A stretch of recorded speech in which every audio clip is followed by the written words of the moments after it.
Sweet. I'm joined by Kevvy of Fake Shark here in town. You played last night at the National Saloon. How you doing, Kevvy? I'm good. I'm a little sleepy. Marianas Trench played till late, and those are my good friends, so it was cool to see them actually play a smaller stage than I usually see them on. Usually they're on an arena stage, so I think that was a cool, like, intimate show for everybody. You know, that is the nice part about some of these Stampede shows where like you get to see bands in kind of like a informal kind of fashion, right? Like I saw Fall Out Boy the other night at like the Cowboys tent, and it was like, oh, cool. Well, this would be super cool, like in a big arena show, but they're just playing in like a tent. Like, how's Pete Wentz's hair? That's the real question.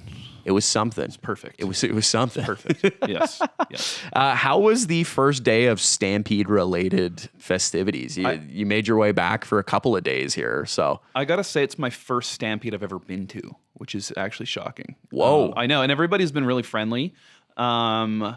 The debauchery isn't quite what I expected. That being said, I see there's a fence that fell over right over there, so maybe that has something to do with it. But yeah, it was really cool, really friendly, and I just feel like maybe there's less rules and stuff that people are abiding by, but I think that usually translates to like them just being friendlier to each other and having more fun. So the big thing in Stampede currently that like the media is talking about is public pissing. Apparently that's a real problem right now. I thought that was a Vancouver thing. I think it's an everywhere thing, you know, like I apparently like in some of the areas, it's like residents will look out on their balconies and like there'll be like an entire group of people just like pissing. Right. Oh, like, okay. Okay. Yeah. There's on my Facebook feed, there's actually a Calgary comedian. Shout out to Graham Clark, very funny guy who lives in Vancouver. But he posted a picture, a very scenic picture of Vancouver. He's like, sure, it looks like this, but it smells like piss. Oh, 100%. 100%. So you guys are in the process of putting out new tunes. Yes, of course, sir. a little earlier we had Bang Bang Bang, and now you've got Monster. Yeah. Tell me a little bit of getting back into the studio and trying to work out some new tunes to put out. Yeah. Well, first of all, thank you for playing Bang Bang Bang. Really appreciate it. Yeah. I kind of am just always writing. Like I co-wrote Hotel Mira's new album, Pity Party, and Fionn's new album that they're putting out. So I'm either like in the studio with them or my own band. So I just kind of live in there. And when I have time, I usually have some Fake Shark ideas. Actually, Monster was a song that I started for Hotel Mira and then decided to keep it. Really? Yeah, I decided to keep that one. Sorry, Charlie. Sorry, Mike. How do you pick that? Like, because you are very prolific with thanks. writing for other people and stuff. Like, how do you choose what you personally want to keep? This one was one where a lot of times I'll just create like an instrumental and then like allow the singer to see if they have any ideas for it. This is one where I instantly had like vocal ideas and they were very personal lyrics. So I kind of felt like I had to keep it. It's interesting. Yeah. Like, and getting to like work that out, especially with like other people in the studio is pretty cool too. Very cool. For like, going through the process of putting out these new songs and stuff, which I'm guessing are leading to new music at some point in the future. Yes, sir. How did you want to attack it differently after like Afterglow, which came out about a year ago? Yeah. It actually came out like days before we did the Hotel Mira tour, which was like one of my favorite tours because we're all so close. But that was like, I wanted to do like a Hives kind of record that time. And so I was just really inspired by them. And like, and then this time, like, I just kind of settled into the fact that I think I am like an alternative weirdo. So it's more Beck. It's more like Ex Ambassadors. It's more like a producer's record as opposed to like a garage rock record.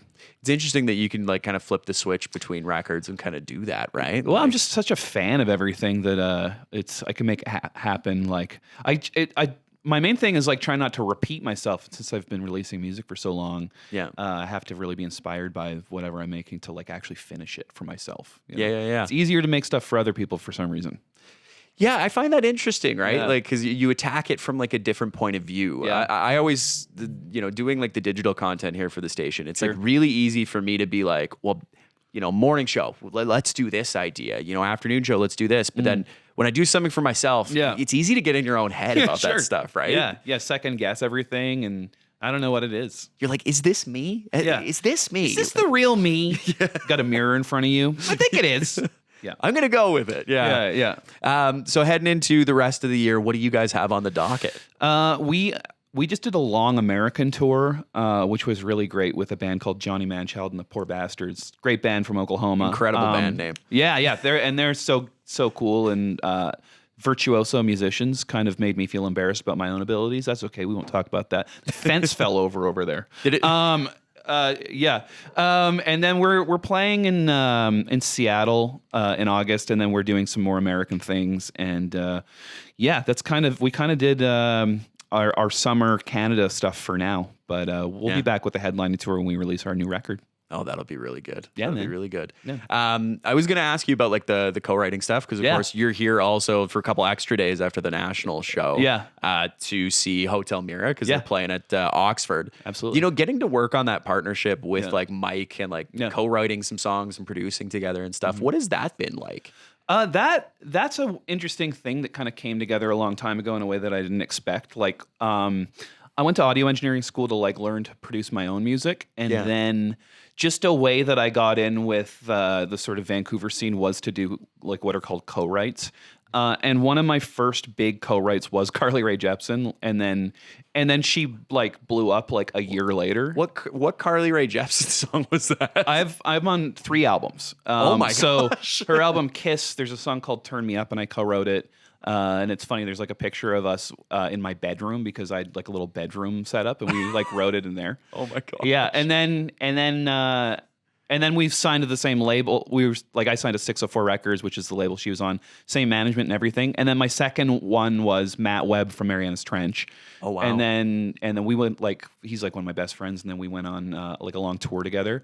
And then just kind of fell into place where I just started doing more of that. Like a neat one I did is like you may notice I'm covered in tattoos. They're all done by Kat Von D, which is like an amazing tattoo artist. Yeah. I co-wrote with her some of her own music, and Dave Grohl drummed on it, so I like got to work with him like pretty early on.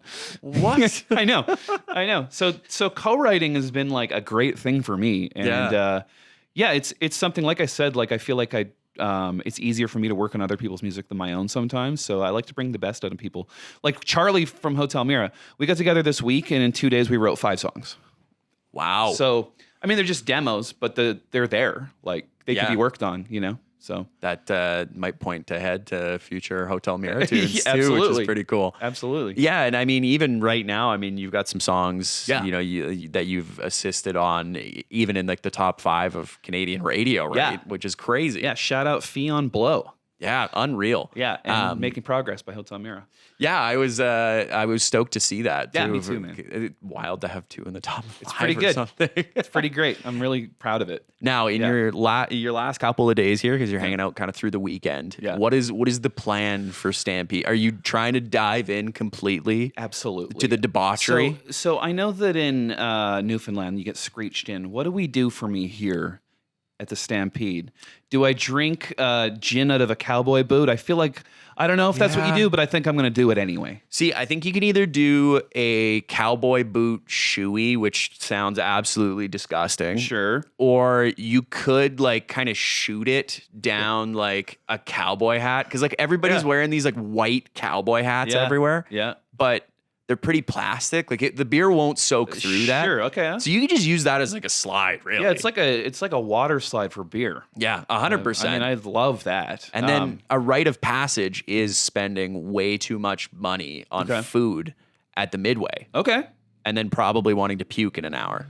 I love all of this. Yeah. I love all of this. I'll tell you what I'm missing is those hats that have beer cans attached to them. Where did those go? You know, I think the open carry laws probably got rid of those hats. Sure. You know, sure. But you just write, you know, Sprite on the sides of them, and I think it'll fool people. You know, you got Sprite coming in one side, and just like the other side is just an entire bottle of vodka. Exactly. I don't see officer. I don't see the problem here. Yeah, it's fine. This is Stampede. No, it's interesting. You can get up to a whole bunch here, but I think the music is the best part. Absolutely, which is what you were taking part in. Like that's the part I key in on every year. I just feel like I've got a hack where I get to just see cool things for free.